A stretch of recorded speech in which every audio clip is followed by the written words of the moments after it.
Hello, Indian River County. My name is Cindy Emerson, your Director of Instructional Innovation for the School District of Indian River. On today's episode of Insight to Innovation, I have some very special guests with us. I have your STEAM coordinator, April Perez, one of our elementary math specialists, Megan Brescia, our secondary math specialist, Dana Rogers, and our math coach from Storm Grove Middle School, Nancy Demeter. But to start off with, I have our coordinator of STEAM, April Perez. Miss Perez, I'm so excited to have you here today. Can you just give us a little background on what brought you into STEAM for the school district? So when I was hired 3 years ago with the School District of Indian River County, I was the STEAM specialist. And it was really in the development stages. We had a few different schools that were working on STEAM in the media center, those innovation spaces. And the goal for the district was really to bring STEAM to all of our students, not just throughout that media center, but from kindergarten through 12th grade in all different areas. So with science, technology, engineering, arts, and math, for science, we focus on our science fair. That's one of our big events. Mm-hmm. We have STEAM Fest that we work with our local community partners. And then also we have, with mathematics, we're really excited about this year. When looking at the data over the last few years, mathematics has been a challenge for our students. They took a little bit of a hit, yeah. Nationally, we saw regression in math as a result of COVID and the pandemic. And so I know your team has been working really hard to kind of figure out what can we do to boost learning in that space. Right, so when we were looking at our data at the end of last year, we were setting goals for the new school year, and we decided to write 2 different grants through the support of the Education Foundation. So one of the grants and initiatives that we have for next school year is 90 by 9. And what that means is we would like 90% of our students by the end of 9th grade to have passed the Algebra EOC. The Algebra EOC is a graduation requirement for all students across the state of Florida, and it is a challenge for students to pass that class. And so with the 90 by 9 initiative, what we've done is we are partnering teachers together who teach algebra in middle school. They're going to be working together to build different innovative, active learning classroom units. And then what they're going to do is they're actually going to observe each other teach these lessons and provide feedback to each other. So we want to make sure that our students are in these active learning spaces. And to do that, we want our teachers to kind of observe each other and review what they're doing so they can provide feedback to each other. So the 90 by 9 is just one of the initiatives in math this year. And one of the other ones that we just kicked off here in July was building thinking classrooms. And that work was done with one of the authors, or the author of the book, Peter Lillijaw. And we invited him through a grant through the Ed Foundation to Indian River County, and that's a big deal. We invited this world-renowned author to our county to support our teachers. We had over 60 teachers attend this training in the summer. Wow. Yeah, so with about 65 teachers in the room, he showed our teachers how we can make our classrooms engaging for students, right? So in a typical math classroom, you might have a teacher at the front of the room where they're teaching the lesson and the students are taking notes or they're listening or mimicking the teacher, right? Copying what the teacher does. In the work by Dr. Peter Lillijaw, he showcases where students need to be up and moving around the room, that they have knowledge in the classroom, not only the teachers, right? So they're working in collaborative groups to solve higher level thinking tasks. And so it's really exciting. It was really exciting to see our teachers go through this professional development because they were acting like the students in this environment. And now we're going to be going to the different schools to see how it's being implemented by the teachers and how the students are benefiting from this training, again, that we wrote through a grant with the Ed Foundation. So next up, I have some of the math specialists with me and a teacher. I'm going to tell you, I saw these secondary teachers that were so excited and pumped about the professional development that was just offered on building thinking classrooms around math. And I can't wait to share with you, the community, what has been transpiring. I'll be right back with some other guests.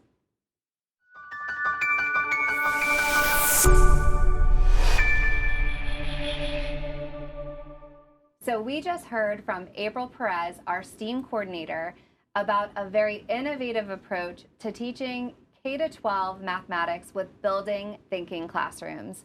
So now I have our math specialist and one of our math coaches here with us to share a little bit more about this approach to math. So starting with you, Megan, what brought Building Thinking Classrooms to Indian River County? Yes, so at the end of last school year in the springtime, Jennifer Corey, one of our math coaches, sent out an email to us and asked if anyone would be interested in participating in a book study.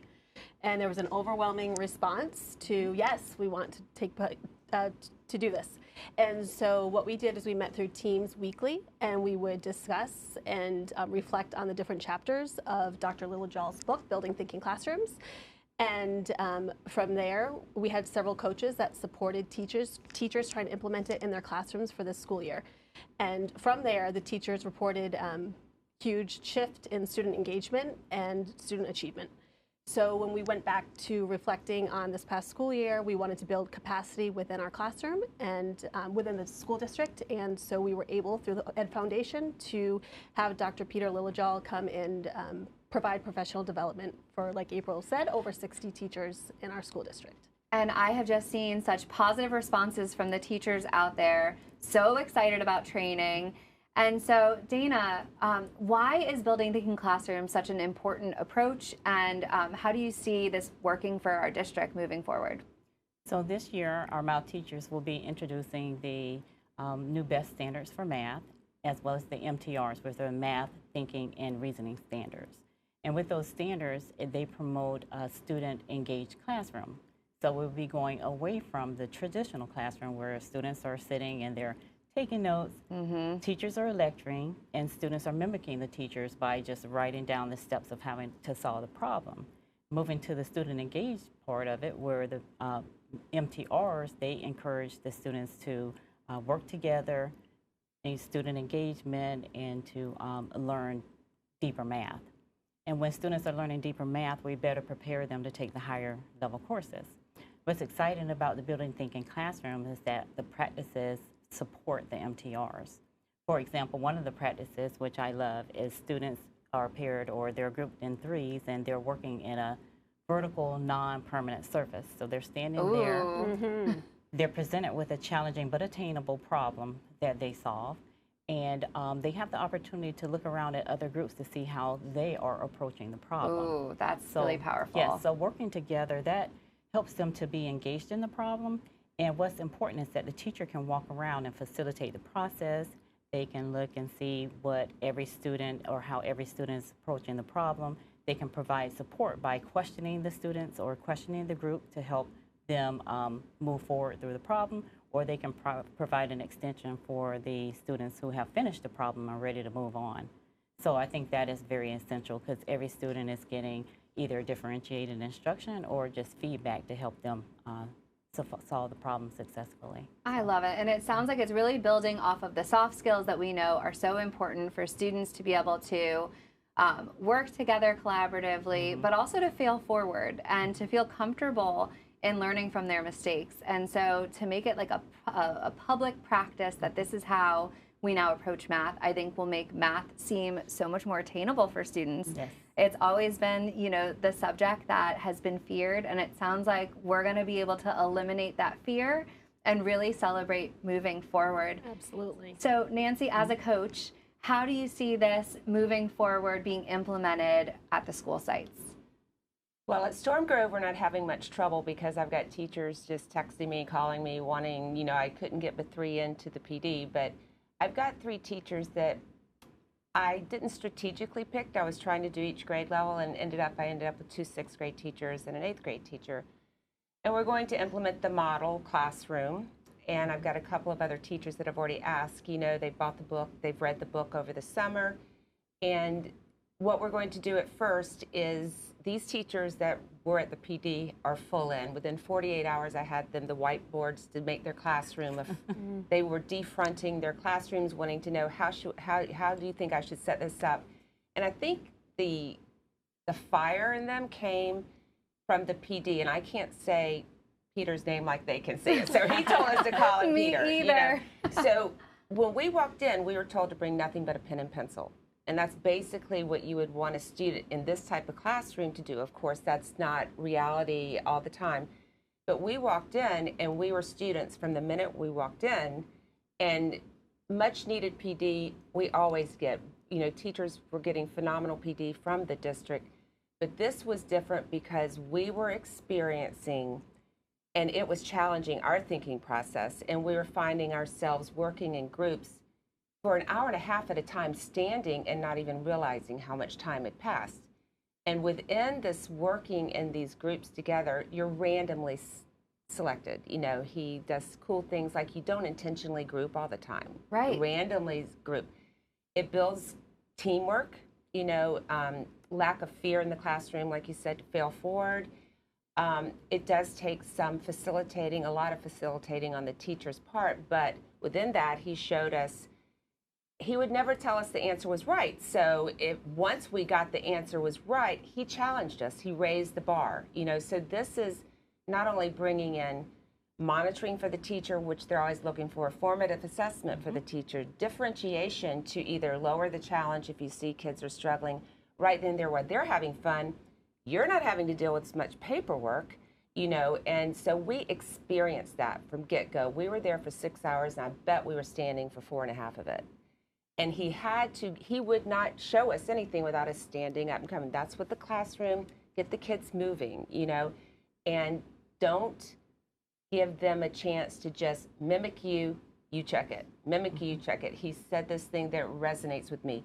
Mimicking learning versus thinking learning.